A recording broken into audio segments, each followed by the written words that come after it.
चलिए बात करते हैं मिडिल ईस्ट की, जहां पर महायुद्ध छिड़ गया है। बड़ी खबर इससे जुड़ी, ईरान इजराइल संग्राम पर भारत की कड़ी नजर बनी हुई है। इजराइल दूतावास की सुरक्षा बढ़ा दी गई है। बैरिकेड्स लगाकर दूतावास की ओर जाने वाली सड़कों को बंद कर दिया है। दिल्ली में इजरायली दूतावास की सुरक्षा बढ़ा दी गई है। अब्दुल कलाम रोड को बैरिकेड्स लगाकर बंद कर दिया है। दिल्ली पुलिस गाड़ियों की सुरक्षा बढ़ाई गई है। इजराइल पर ईरान के हमले के बाद मिडिल ईस्ट में तनाव का माहौल है और ऐसे में भारत में इजराइल एम्बेसी पर किसी भी साजिश को रोकने के लिए दिल्ली में सुरक्षा कड़ी कर दी गई है। इन इलाकों में किसी तरह के प्रोटेस्ट ना हो, उसे देखते हुए दिल्ली पुलिस ने इजराइल एम्बेसी की सुरक्षा बढ़ा दी है। एम्बेसी की तरफ जाने के रास्ते को बंद कर दिया है।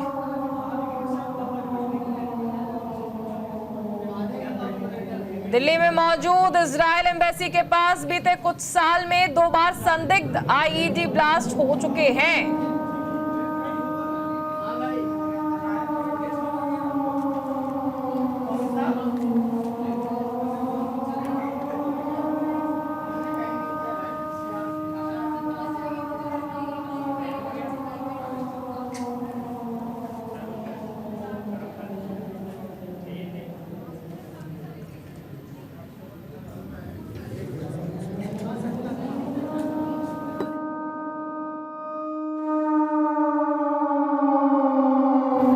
ज्यादा जानकारी के लिए हमारे साथ हमारी सहयोगी कंचन कनौडिया जुड़ गई हैं। कंचन, देखिए 2 बार से जिस तरह से संदिग्ध आईईडी ब्लास्ट हो चुके हैं इजराइल एम्बेसी के पास, इस बार कोई रिस्क लेना नहीं चाहती है पुलिस।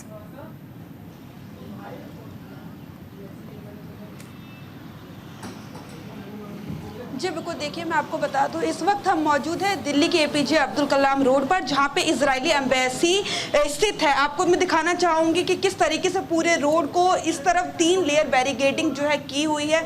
पुलिस की तैनाती भारी मात्रा में है यहाँ पे और जितनी भी गाड़ियां यहाँ से निकल के जा रही हैं सभी की चेकिंग की जा रही है। उसके बाद यहाँ से जाने दिया जा रहा है। ये बात तो हुई एक साइड की। यदि बात करें हम दूसरी साइड का, मैं आपको दिखाना चाहूंगी कि इस रोड के ठीक एंड में दूसरी साइड पर भी 3 लेयर बैरिकेडिंग की गई है और किसी को भी अंदर या बाहर बिना जांच के नहीं आने दिया जा रहा है। आपको बता दें कि जिस तरीके से बीच का जो हिस्सा है, दोनों बैरिकेडिंग के बीच का हिस्सा, वहां पे पुलिस की जो क्विक एक्शन फोर्स है वो भी यहाँ पे मौजूद है और तमाम भारी मात्रा में जो पुलिसकर्मी है, सीनियर ऑफिसर्स है, उनके रूट्स यहाँ पे लगे हुए हैं, लगातार यहाँ पे तैनात हैं और किसी भी तरह की कोई चूक ना हो सके उसको लेके सुरक्षा के पुख्ता इंतजाम किए गए हैं। यदि बात की जाए, ये तो हुई एपीजे अब्दुल कलाम रोड की, जहाँ पे इजरायली एम्बेसी सिचुएटेड है। यदि बात की जाए आसपास के एरिया की, तो सभी एरिया को सैनिटाइज जो है किया गया है ताकि किसी भी तरह की कोई भी चूक ना हो सके। आपको बता दें, पिछले साल दिसंबर में 2023 में यहाँ पे इजरायली एम्बेसी के बाहर एक बॉम्ब ब्लास्ट हुआ था, जिसकी अभी भी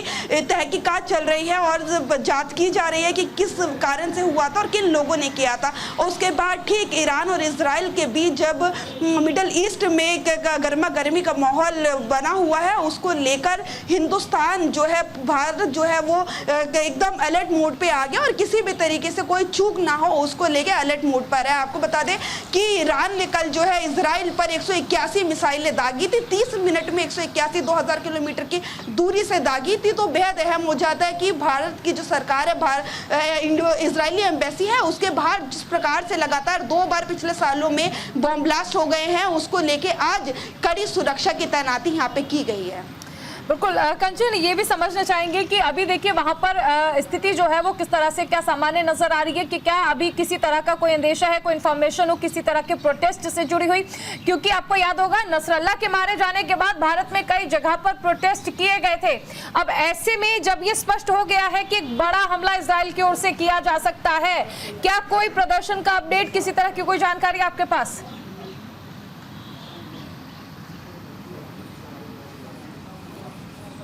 जब को देखिए मैं आपको बता दूं, यहाँ पे जो सीनियर अधिकारी हैं, पुलिस ऑफिसर्स, हमारी उनसे बातचीत हुई थी। बात की सूत्रों के हवाले से हमारे पास इस तरीके की अभी कोई जानकारी निकल कर नहीं आई कि यहाँ पर आगे कोई प्रोटेस्ट किया जाएगा।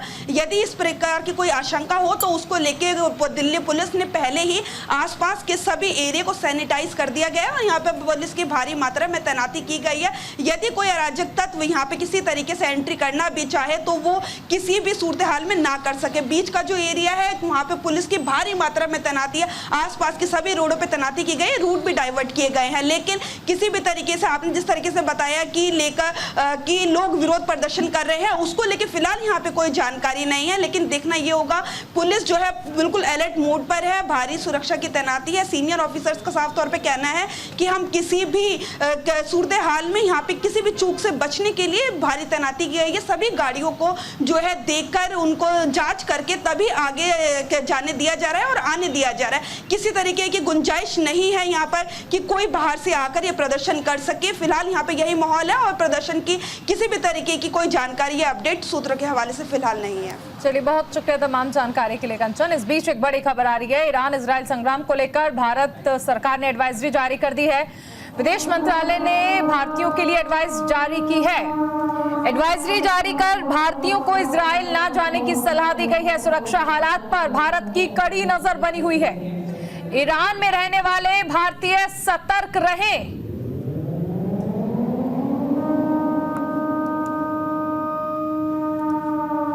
तो एडवाइजरी जारी की गई है भारतीयों के लिए कि फिलहाल सतर्क रहें।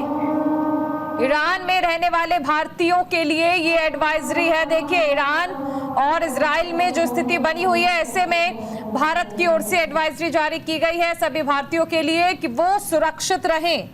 देर रात ईरान ने जो हमला किया है इजराइल पर, उसके बाद इजराइल ने स्पष्ट कर दिया है कि अब कभी भी एक बड़ा हमला किया जा सकता है।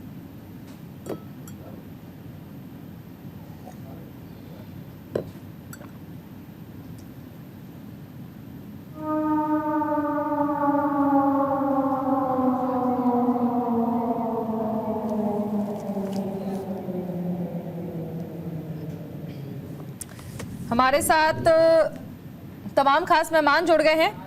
कर्नल गोपाल सिंह रक्षा विशेषज्ञ के तौर पर हमारे साथ जुड़े हैं। ब्रिगेडियर विनोद दत्ता रक्षा विशेषज्ञ हैं। कर्नल संतपाल राघव रक्षा विशेषज्ञ। तमाम मेहमान जो है हमारे साथ जुड़ गए हैं। सबसे पहले कर्नल गोपाल सिंह जी, क्या लगता है अब ये जो स्थिति हम देख रहे हैं, मिडिल ईस्ट जिस तरह से सुलगने लगा है, पहले ईरान का अटैक और नेतन्याहू का ये कहना कि बहुत बड़ी गलती कर दी, अब तो भुगतान करना ही पड़ेगा। देखिए, जो स्थिति अभी मिडिल ईस्ट में है वो शायद खतरनाक हुई है। और जिस तरह से ईरान ने तकरीबन 200 से करीब मिसाइल लॉन्च किए हैं इजराइल के ऊपर, ये एक बहुत बड़ी गलती की है। ये बिल्कुल सही कहना है नित्यानंद जी का। और उसके अलावा तमाम रिएक्शन विश्व से आए हैं। अमेरिका ने कहा है कि जो हम हर तरीके से इजराइल के साथ में उसकी डिफेंस के लिए हम हर तरह से तैयार हैं। फ्रांस ने राष्ट्रपति ने कहा है कि हमारी मिलिट्री फौज वो यानी सारे तैयार हैं। जापान कहता है कि जो कुछ भी किया जा रहा है ईरान ने किया है वो बहुत ही गलत किया है। और उसके अलावा तमाम और देश हैं वो सारे कह रहे हैं कि ये जो भी है हुआ है वो ठीक है, अनवारंटेड और यानी बहुत गलत हुआ है। और ईरान के मिलिट्री विंग ने कहा है कि हम बिल्कुल तैयार हैं ग्राउंड फोर्सेस के साथ में आगे यानी लड़ने के लिए, यदि ये इजराइल आगे कुछ कार्रवाई करता है तो। ईरानियन प्रेसिडेंट मसूद पेजेश्कियान ने कहा है काफ़ी हमने मिसाइलें अटैक किया है, वो हमारी सारी कामयाब हुई हैं। यूके ने इसको कंडेम किया है। मेरा कहने का तात्पर्य यही है कि जो स्थिति धीरे धीरे बनती जा रही है, आपने देखा रशिया और यूक्रेन का वॉर, वो अभी तक तकरीबन तीसरा साल चलने वाला है, वो चल रहा है। इधर जो है 7 अक्टूबर को हमास और इजराइल के बीच में लड़ाई के साथ 1 साल पूरे होने वाले हैं। इसी बीच में हिजबुल्लाह कूद गया। इसके हिजबुल्लाह को सपोर्ट करने वाले ईरान हैं। ईरान ने हिजबुल्लाह का भी ये जो मारा गया है मिलिटेंट, उसके खिलाफ में हमारे देश में भी कुछ लोग जो है उपस रहे हैं और कूद रहे हैं। उसी प्रकार से यानी इजरायली जो एम्बेसी है उसके ऊपर भी अटैक करने के 2-3 शायद बॉम्ब ब्लास्ट हुए हैं रिसेंटली। कहने का तात्पर्य यही है कि स्थिति नाजुक होती जा रही है। यदि अभी नहीं संभला तो आगे स्थिति और भी बिगड़ेगी और इससे न केवल मिडिल ईस्ट में के ऊपर असर पड़ने वाला है। आप देखेंगे कि अमेरिका अभी जो आर्थिक स्थिति है उससे उभर नहीं पा रहा है। चाइना के अंदर वो मुसीबत आ रही है, हमारे आसपास के देशों में मुसीबत आ रही है। आगे यदि युद्ध की स्थिति या विश्व युद्ध की तरफ बढ़ता है तो विश्व के अंदर बहुत ही खतरनाक स्थिति होगी और इसको संभालने की आवश्यकता है। सभी देश मिलजुल करके इसको जल्दी से जल्दी शांत कराएं तो अच्छा होगा। बिल्कुल। कर्नल विनोद दत्ता जी भी हमारे साथ हैं। कर्नल साहब, देखिए इस वक्त हम जो स्थिति देख रहे हैं, कल जिस तरह से एक बड़ी संख्या में लगभग 180 के करीब बैलिस्टिक मिसाइल्स जो हैं वो छोड़ी गई, लेकिन उस तरह से असर देखने को नहीं मिला। आपने तस्वीरें भी देखी होंगी, बहुत ज्यादा इसका वास्ट असर नहीं देखने को मिला है। एक व्यक्ति की मौत की खबरें आई अब तक। तो क्या ये मान लिया जाए कि ईरान ने सिर्फ एक टेस्ट किया था, क्योंकि उस हिसाब से तो ये मिसाइलें नहीं थी, यानी ये ऐसी मिसाइलें बताई जा रही हैं जिनका बहुत ज्यादा इम्पैक्ट भी नहीं था और ये खुद ईरान के अंदर बनाई हुई मिसाइलें हैं। देखिए, एक छोटा सा संशोधन बताता चलूं। मेरा नाम ब्रिगेडियर विनोद दत्ता है, कर्नल विनोद दत्ता नहीं। तो आप अपने जो टेक्नीशियन है उनको सॉरी सर। ये जो अटैक किया है, क्योंकि ईरान भी काफी दिनों से पूरे वर्ल्ड प्रेशर में या जो इस्लामिक कंट्रीज हैं उनके प्रेशर में था, और जिस तरह से हानिया का कत्ल किया गया, नसरुल्लाह जो अल खमेनी के हाथ माने जाते थे, उनका खात्मा किया गया, तो वहाँ के जो जन आवाम थे उनमें भी काफी प्रेशर था कि साहब ईरान ने कोई एक्शन नहीं लिया है, क्योंकि जो सरकार हुकूमत में है अभी वो उतनी रेडिकल नहीं है ईरान में। और जिस तरह से इजराइल ने बीड़ा उठाया था कि साहब वो हिजबुल्लाह को खत्म कर देगा, तो उसका जो डायरेक्ट अक्स था जो प्रत्यक्ष रूप से वो ईरान की असफलता पे दिखाई दे रहा था। तो मुझे लगता है कि ये एक प्रतीकात्मक अटैक उन्होंने किया है, क्योंकि अगर ईरान इस अटैक को और एस्केलेट करता है तो उसके लिए बहुत भयावह सिचुएशन होगी। रही बात इजराइल की, इजराइल इमीडिएटली कोई रिटेलिएशन करता नहीं है, वो बड़े डेलिबरेटली और एक ऐसे समय पे उस अटैक को लॉन्च करेगा जहाँ ईरान को घात पहुंचाएगा जहाँ ईरान उसकी सबसे कम उम्मीद कर रहा है, क्योंकि उसके जो अटैक होते हैं वो बिल्कुल 100% 100% टारगेट ओरिएंटेड होते हैं। तो वो अपने चूजिंग पे, अपने टाइमिंग के हिसाब से और अपने जो प्रायोरिटी है उसकी टारगेट की, उसके हिसाब से अटैक करेगा। तो ईरान ने अगर केवल ये अपना जैसे कहते हैं ना मंकी ऑफ द बैक, अगर उसके लिहाज से ये अटैक किया है तो इजराइल वेट एंड वॉच करेगा। अगर इस तरह के और अटैक होते हैं तो ये ईरान के लिए बहुत ही दुर्भाग्यपूर्ण स्थिति होगी। ठीक है। कर्नल संतपाल राघव जी, अभी जिस तरह से हम देखें तो अमेरिका ने जिस तरह से काटसा इम्पोज किया था ईरान पर, तमाम सैंक्शंस थी, यानी विश्व में अगर किसी देश पर सबसे ज्यादा सैंक्शंस हैं तो वो ईरान है। इस गुस्ताखी के बाद अमेरिका का क्या कदम आप देखते हैं? जी देखिए, आपको ब्रीफ में संक्षिप्त में बताना चाहता हूं कि ये इशू क्या है, क्या चल रहा है और अमेरिका का हस्तक्षेप। देखिए, ये 1982 में जो लेबनान वार हुआ था तो ईरान ने मेंशन किया था और लेबनानी शिया और फिलिस्तीनियों को उन्होंने वहां पे मदद की, और हिजबुल्लाह जो जिनके मारा गए हैं वो 30 साल से लगभग जो है वो लीडरशिप दे रहे थे। नंबर 2 जो इसके अंदर जो अभी 2024 है, ईरान जो है सामने आना शुरू। नंबर 3 कि जो इन्होंने जो कि हमारे जो अटैक वो बेसिक वो बड़े लीडर है। हसन नसरुल्लाह जो कि हिजबुल्लाह के प्रमुख थे लास्ट 30 ईयर्स से। नंबर 2 इस्माइल हनिया जो हमास के लिए थे, क्योंकि हमास इजराइल को ज्यादा से इफेक्टिवली किया था। नंबर 2 जो आप अमेरिका इजराइल के साथ गाजा वार के समय जब मास अटैक के सामने आए किया। नंबर 2 जो सैंक्शंस लगाई हुई है, उस सैंक्शन ईरान में लगाई गई थी। कानून जो है इजराइल ने भी बढ़ावा दिया कि परमाणु उस पे जो है रोक लगी और काफी ईरान पूरे विश्व को आपके माध्यम से एक स्ट्रेटेजिक आज भी आप 5% ये मिडल ईस्ट रोड करता है और आज जो है 5 फ्रंट से इसराइल को लड़ना पड़ रहा है। नंबर 2 ईरान, सीरिया, यमन और गाजा। तो इसराइल में फिर भी सिस्टम है क्योंकि आप देखो जो 40 किलोमीटर तक साउथ मुझे लगता है कि ओपन चैलेंज जरूर इजराइल के सामने अब हो गया है कि आखिर कैसे वो ईरान को जवाब देंगे, क्योंकि जितनी बड़ी धमकी दी गई है नेतन्याहू की ओर से कि गलती तो कर दी है आपने और अंजाम भुगतना पड़ेगा। ये मोसाद के लिए भी एक चैलेंज है क्योंकि मोसाद के हेडक्वार्टर के बाहर आकर मिसाइल गिरी। पिछली बार जब गिरी थी तो आपको याद होगा कि हिजबुल्लाह के चीफ नसरल्लाह को खत्म कर दिया था। इस बार किस तरह से बदला ले सकते हैं, और ये सवाल मेरा आपसे है कर्नल गोपाल सिंह जी, क्या लगता है कि मोसाद और इजराइल इस बार किस तरह से बदला लेने वाले हैं ईरान से? इजराइल के प्राइम मिनिस्टर ने साफ कह दिया है कि हम छोड़ेंगे नहीं।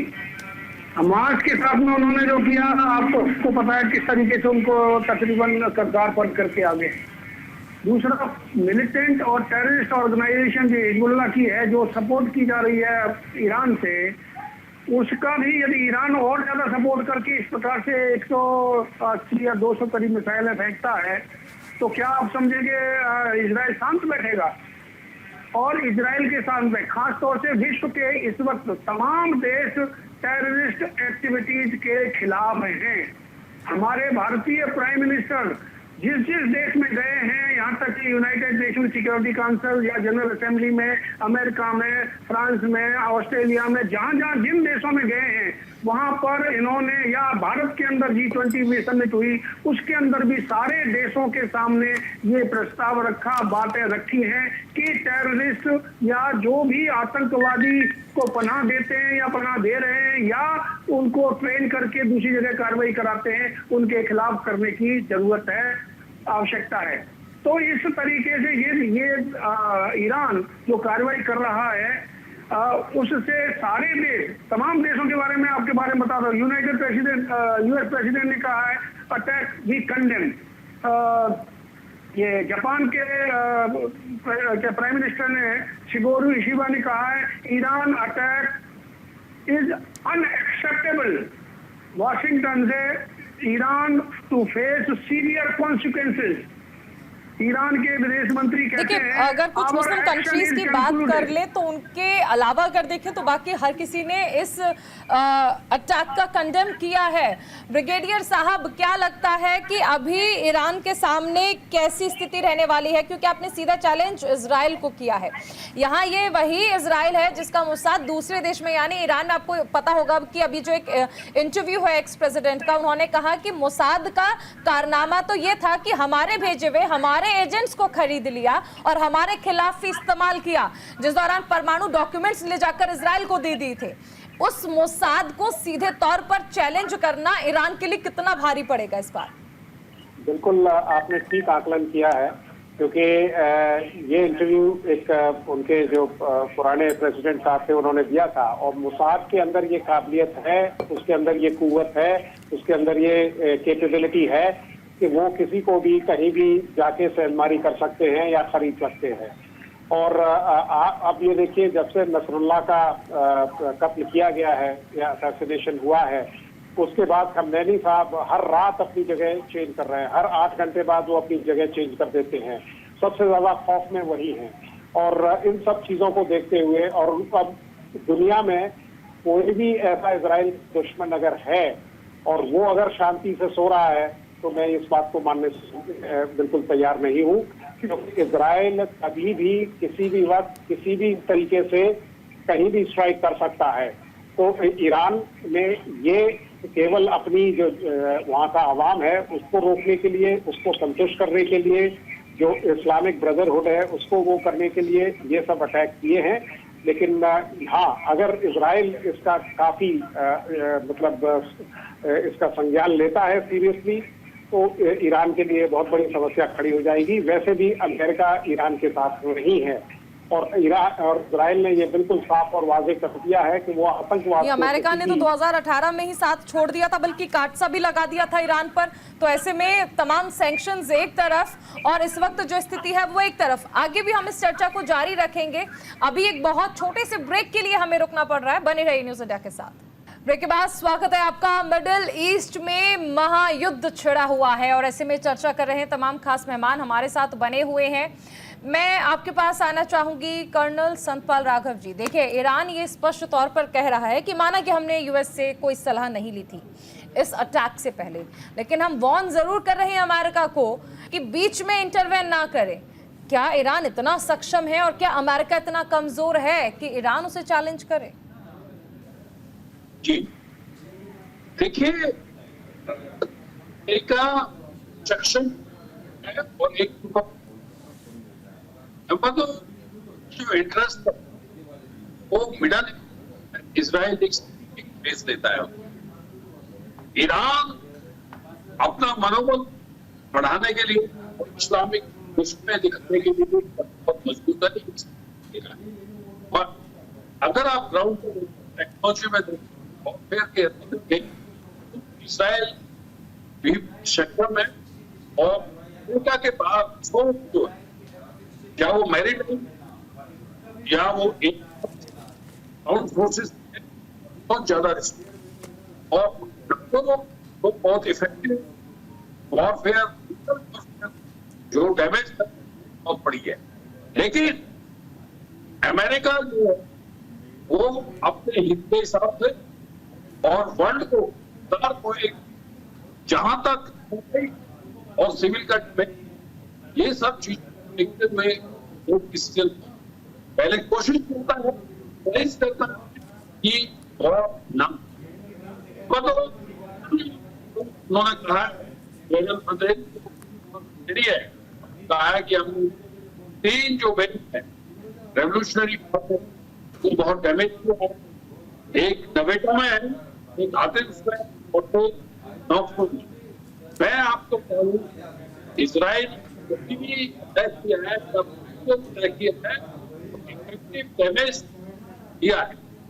उनकी सेना इंटेलिजेंस कैपेबल है, राइट टाइम राइट स्पेस वो उसका फिटिंग जवाब, और इजराइल आज भी कैपेबल और हिस्ट्री वो सक्षम है हमारी जी।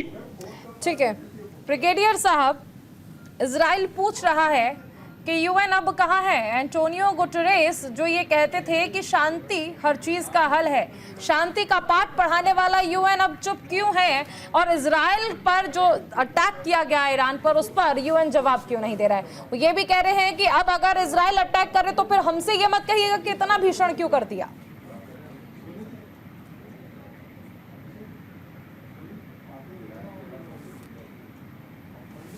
चलिए, आवाज नहीं जा रही है। गोपाल जी, ये सवाल आपसे।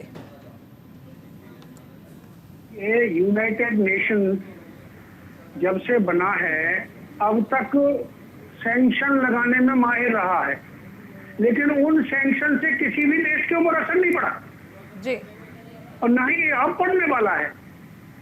आप जो इजराइल कह रहा है, नेतन्याहू जी कह रहे हैं कि भाई आप उसको क्यों नहीं संभालते, क्यों नहीं बता रहे हो?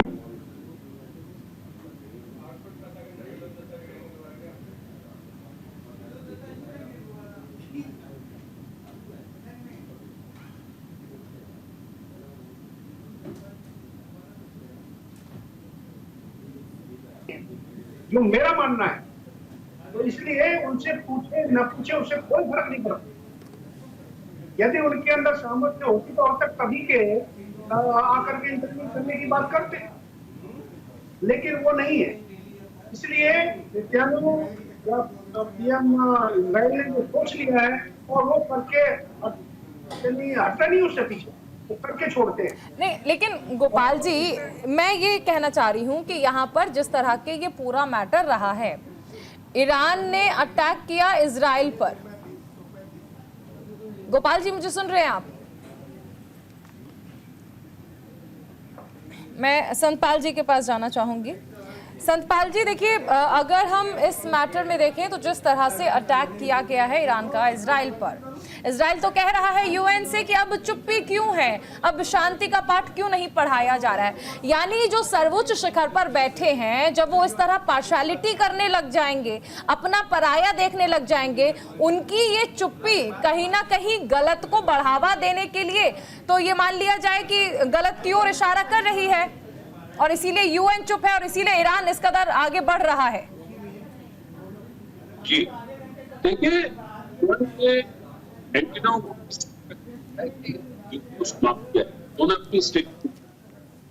बट आप देखो आज विश्व के अंदर ये जो इसराइल का हुआ, इधर यूक्रेन, तो यूएन का एक्टिव ग्रुप आज के दिन में नहीं, आपको जो पहले भी हुआ उसमें कोई इफेक्ट और जो है नहीं आ रहा है, आप ये देख रहे हैं।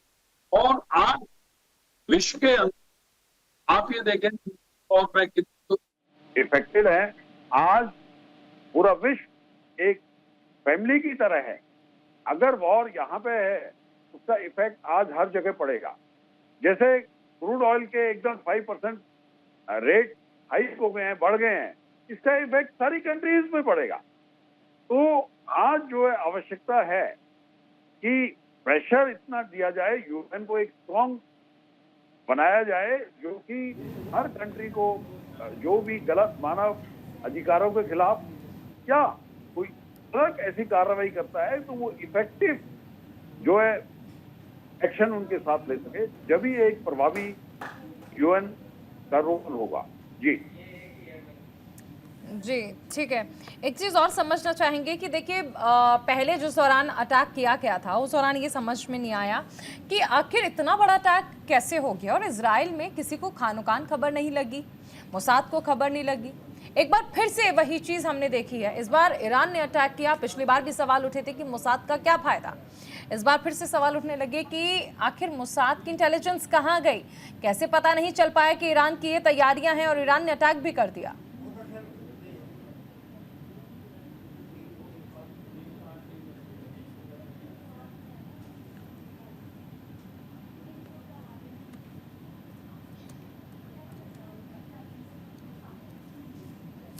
संतपाल जी, आवाज आ रही है आपको? जी जी जी देखिए, इसकी जो वार्निंग थी, अमेरिका ने इजराइल को बता दिया था। अमेरिकन इंटेलिजेंस एजेंसीज ने ये असेसमेंट दे दी, उनको ये दे दी कि अटैक आएगा, ईरान जो है अटैक करेगा। ये इंफॉर्मेशन दे दी थी, पर इसका जो है ईरान के अंदर जो दो ग्रुप हैं, एक रेडिकल ग्रुप है, एक डेवलपमेंट ग्रुप है, उनमें ये चल रहा था कि हम अपनी इकोनॉमी को ठीक करना चाहते हैं, हम अपना वॉर फ्रंट पे नहीं जाना चाहते। एक ग्रुप ये कह रहा था, एक ग्रुप ये कह रहा था कि जब कमांडर हिजबुल्लाह जो कमांडर की डेथ के बाद उन्होंने कहा था कि इमीडिएट अटैक लॉन्च करें, तो ये एक डिस्कशन था ईरान के अंदर। लेकिन इसके जो इंटेलिजेंस इनपुट थे वो अमेरिका के पास थे। अमेरिका ने ये टाइम से उनको बता दिया, और ये एक टाइम क्लियर नहीं होता वॉर के अंदर, या कोई भी जिस टाइम डिसीजन होता है ये सीक्रेसी मेंटेन की जाती है, जिसको सरप्राइज एलिमेंट होते हैं। जैसे पहले हमास ने अचीव किया था, सरप्राइज किया था जब इजराइल पे अटैक किया था।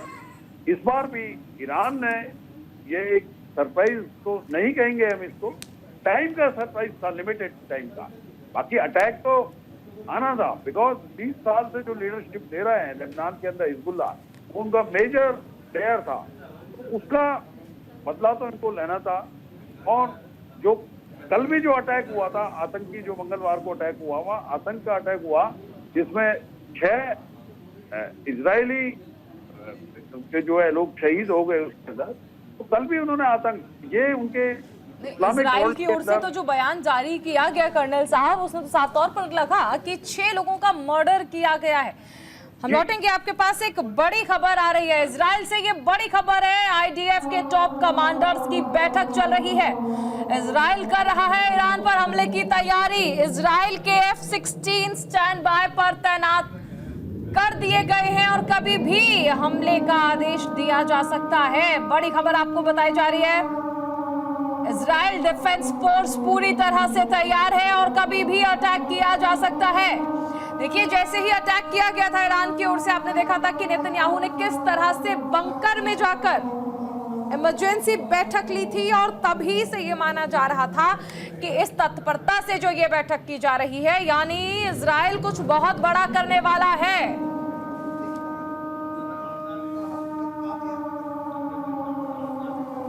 गोपाल जी भी हमारे साथ हैं। गोपाल जी, क्या लगता है इस बार जिस तरह से इजराइल जवाब देने वाला है? अब ये पूरी दुनिया जानना चाहती है कि जब नेतन्याहू ये धमकी दे रहे हैं कि बेटा रात में गलती तो कर दी है लेकिन अंजाम भुगतना पड़ेगा, तो अब ये कैसा अंजाम हो सकता है? क्या कर सकता है इजराइल इस बार? देखिए, इजराइल जो विचार करता है उसको करके छोड़ता है, मैं पहले भी कहा। और अब ये स्थिति है कि ईरान ने जो कार्रवाई की है वो अपने यानी बहुत दुखद कार्रवाई की है और अपने लिए एक बहुत बड़ी खतरा मोल लिया है। तो अभी जिस प्रकार से मीटिंग हुई है, हो रही है और आगे भी होगी, ये एक साफ इंडिकेशन है कि अभी कुछ न कुछ बड़ा होने वाला है और बड़ा ऐसा होगा जो कि ईरान को काफी समय के लिए काफी नीचे धकेला जाएगा। तो स्थिति बड़ी नाजुक है। उसके बाद में आगे कितने देश किसके साथ में जुड़ेंगे, क्या होगा, किस प्रकार से होगा, वो बात अलग है। लेकिन जो आज सभी बड़े बड़े राष्ट्र इजराइल के साथ खड़े हैं, कुछ लोग जो टेररिस्ट ग्रुप के साथ में खड़े हैं, शायद वो बाद में उनको इस बात को झेलना पड़ेगा। तो स्थिति नाजुक है और उम्मीद यही है कि यदि इजराइल ने डिसाइड कर लिया है तो वो करके छोड़ेगा। ठीक है कर्नल संतपाल जी, क्या लगता है कि इस बार अमेरिका देखिए इजराइल का साथ दे रहा है, जापान, यूके, ऐसे देश, और इजराइल जो कि खुद में बहुत सक्षम है, क्या इन सब का सामना कर पाएगा ईरान? देखिए, गलती तो हो गई है ईरान से, क्योंकि वहां पर भी हाई अलर्ट जारी कर दिया गया है। हम ये भी देख रहे हैं एयर स्पेस जो है उन्हें बंद कर दिया गया है, तो वो खुद अलर्ट मोड पर तो हैं। लेकिन क्या इतनी सारी महाशक्तियां जब एक साथ होंगी तो सामना कर पाएगा ईरान? जी देखिए, ये आज जो विषय है वो इनका एक इज्जत का, सम्मान का, आत्मसम्मान का जो है मुस्लिम वर्ल्ड का है। उनको ये इतिहास से मालूम है, जितनी भी वॉर हुई हैं इजराइल के साथ, इजराइल हमेशा जो है विजेता रहा है। लेकिन जो आज कन्वेंशनल वॉर का स्वरूप बदल गया है, आज मिसाइल वॉरफेयर है, एयर स्ट्राइक्स है, तो इजराइल जो है सक्षम है और अमेरिका और यूरोप के जो देश हैं वो इजराइल के साथ खड़े हुए हैं, रिसोर्स के लिए खड़े हुए हैं, या वहाँ पे मैरीटाइम रिसोर्स है, जो नेवल बेसिस है, उनके वॉरशिप आ जाएंगे, एक्सप्लेट नहीं होने देंगे। कोशिश यूरोप और अमेरिका का है कि ये वॉर एक्सप्लेट नहीं हो, एक लिमिटेड जोन में रहे। लेकिन इजराइल का भी ये आत्मसम्मान का विषय है कि जो अटैक किया है ईरान ने, उसको भी बी-फिटिंग जवाब दे। इसका जवाब देगा, इजराइल सक्षम है और इसका जो जवाब देगा, इजराइल की जो डिफेंस फोर्सेस हैं और जो देश के साथ उनका देशभक्ति है, देश प्रेम है, वो एक अपने आप में अतुलनीय है और इसका जवाब जो है बड़ा इफेक्टिव देगा। आप विश्व यही जानना चाहता है कि क्या इसका आंसर हो सकता है। गोपाल जी, ये देखना चाहेंगे या ये समझना चाहेंगे कि देखिए, एक ओपन चैलेंज तो ये हो ही गया है, यहाँ पर साख का सवाल भी हो गया है इजराइल के लिए कि एक ऐसा अटैक हो जो कि पूरी दुनिया के सामने एक नजीर बन जाए। ऐसे में इजराइल की रणनीति आप किस तरह से देखते हैं? इजराइल बहुत सक्षम राष्ट्र रहा है। सेल्फ डिफेंस में पहले किसी के ऊपर अटैक नहीं करता, ना ही आज तक इसने पहले किया है। हमास ने इनके ऊपर किया, उसको यानी बहुत करारा जवाब दिया। हिजबुल्लाह इस साथ में मिला, उसके अंदर जाके उसके मिलिटेंट जो था उसको धराशायी कर दिया। अभी ईरान पूरा उसको सपोर्ट कर रहा है हिजबुल्लाह को, तो ईरान ने गलती कर दी और बहुत बड़ी गलती कर दी। उसका खामियाजा इसको भुगतना ही पड़ेगा। सेल्फ रेस्पेक्ट के लिए, अपने आत्मसम्मान के लिए कोई भी, चाहे व्यक्ति हो या राष्ट्र हो या राज्य हो, वो सब कुछ करता है और करना भी चाहिए उसको। और वही स्थिति इजराइल की है। आप किसी भी चीज में आप ले लीजिए, हवाई जहाज से, पानी के जहाज से, टेक्नोलॉजी के देखिए, आर्टिफिशियल इंटेलिजेंस से, किसी भी रूप में आप ले लीजिए, इजराइल का एक एक आदमी, एक एक इंसान जो राष्ट्र के लिए राष्ट्र समर्पित है और राष्ट्र के लिए सब कुछ करने के लिए तैयार है। तो आने वाले समय में किस प्रकार से ईरान को ये जवाब देंगे और उस जवाब में ईरान के ऊपर कितना नुकसान होगा, क्या होगा आगे, वो तो समय ही बताएगा। लेकिन ये ईरान को समझने की आवश्यकता है। उनके एक मिलिट्री ऑफिसर ने कहा है कि हम यदि डीएस्केलेट करेंगे, यदि ईरान हमारे ऊपर कुछ इजराइल हमारे ऊपर ना करे, लेकिन इजराइल मान कैसे जाएगा? ईरान के ऊपर उसको जवाब देना ही पड़ेगा ईरान।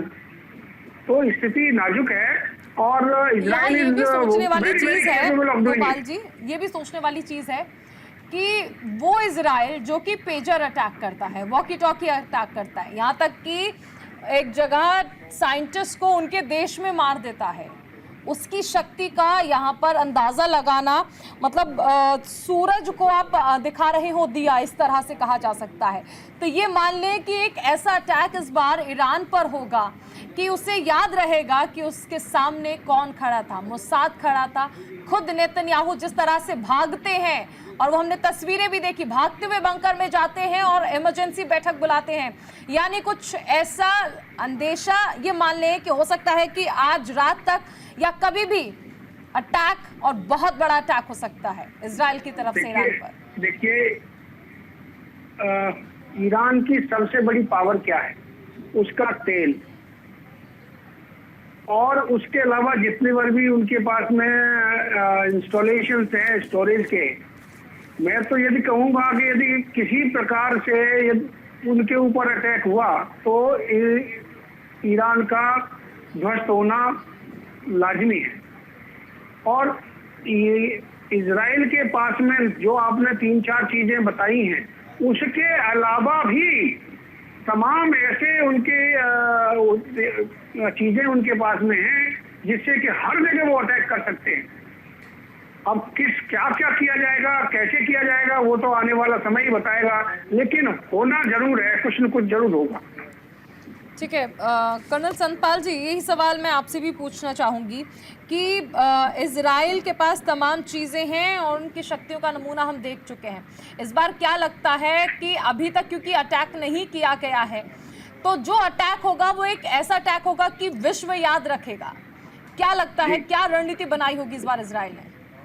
जी देखिए, जो डिफेंस फोर्सेस हैं, जो इजराइल की डिफेंस फोर्सेस है, प्लानिंग होती है, एग्जीक्यूशन होता है, टारगेट लक्ष्य करे जाते हैं, सरप्राइज एलिमेंट होता है। अटैक रिटेलिएट अटैक नहीं है, ये काउंटर अटैक नहीं है, ग्राउंड अटैक नहीं है। क्या कहाँ डैमेज कर सकते हैं, कितना इफेक्टिव डैमेज कर सकते हैं, कौन से उसके स्ट्रेटेजिक टारगेट्स हैं, उनको आइडेंटिफाई करके उनको सीक्रेसी में रख के वहां पे अटैक किया जाएगा। और जब भी एक कामयाबी मिलती है, ये एक सिस्टमेटिकली प्लानिंग होती है डिफेंस फोर्सेस की।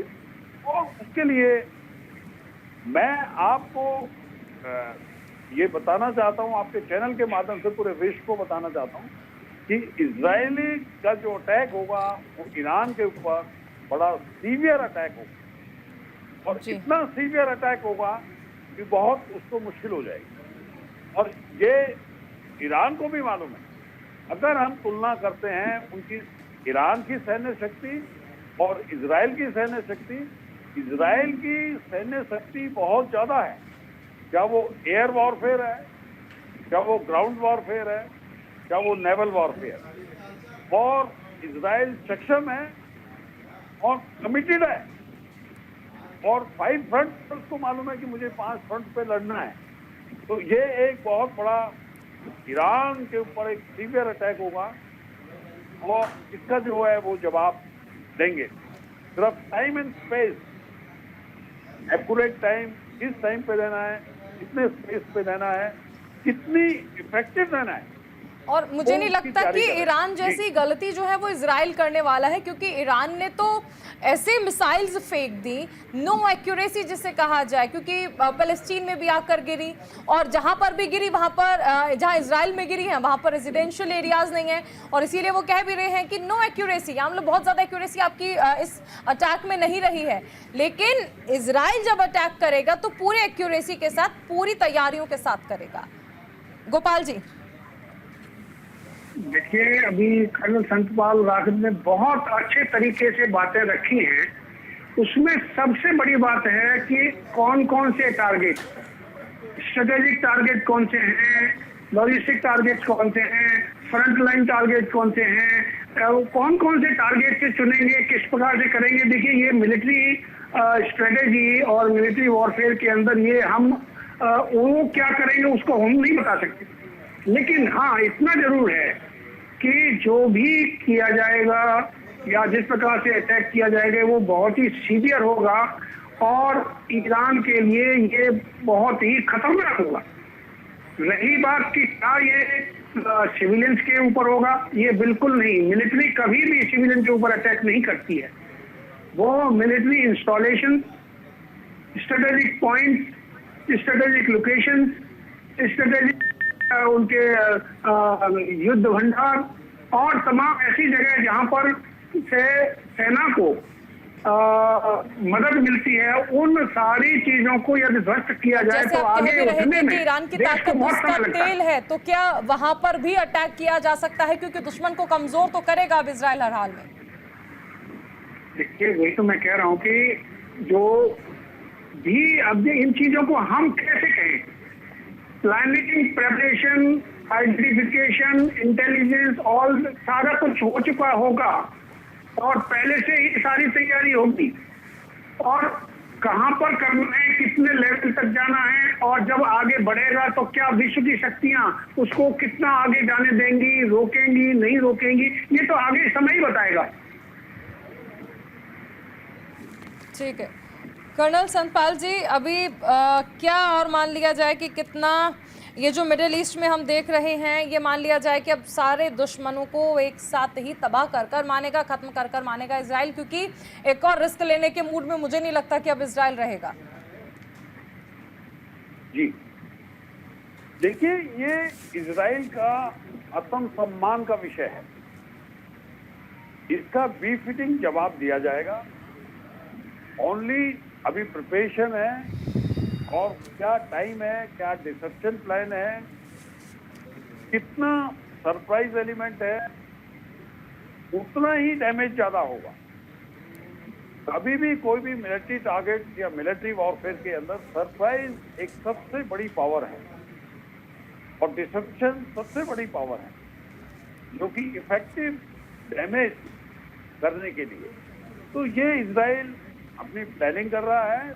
बिल्कुल गो अहेड जब भी मिलेगा जब ईरान की शक्ति को देखा जाएगा, कहाँ पे वो कितना इफेक्टिव जो है ब्लॉकेट हो सकता है। ये टाइम और स्पेस का जो है बहुत बड़ा एक मिलिट्री वॉरफेयर के अंदर एक स्थान है। सरप्राइज एंड डिसेप्शन अगेन जो है एक बहुत बड़ा स्थान है। जी गोपाल जी, देखिए खामेनेई जिन्होंने एक वक्त पर इजराइल को एक देश मानने से इनकार कर दिया था, आज वही खामेनेई है जिनकी सुरक्षा बढ़ा दी गई है। एयरबेस आप देख रहे हैं कि किस तरह से बंद कर दिए गए हैं।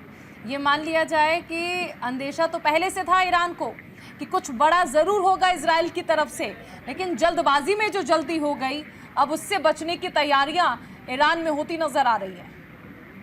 आप बिल्कुल सही कह रही हैं। उनके मिलिट्री और विदेश मंत्री ने भी कहा है और उनके मिलिट्री जो सीनियर अधिकारी हैं उन्होंने भी कहा है कि हम हर तरीके से तैयार हैं और हमारा जो करना था हमने कर दिया। और यदि इजराइल आगे नहीं बढ़ता है तो हम डी-एस्केलेट करने के लिए भी तैयार हैं।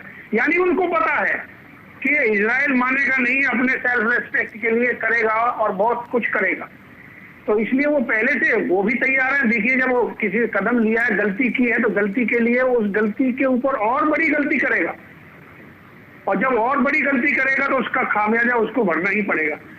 हर तरीके से इजराइल सशक्त है, शक्तिशाली है, किसी भी रूप में ले लीजिए, चाहे जमीन पर ले लीजिए, हवा में ले लीजिए, साइबर की तरफ से ले लीजिए, आर्टिफिशियल इंटेलिजेंस से ले लीजिए, या समुद्र में ले लीजिए। उसके अलावा सबसे बड़ी ताकत जो है, जो भी बड़े बड़े राष्ट्र हैं विश्व के, वो सारे इजराइल के साथ में हैं।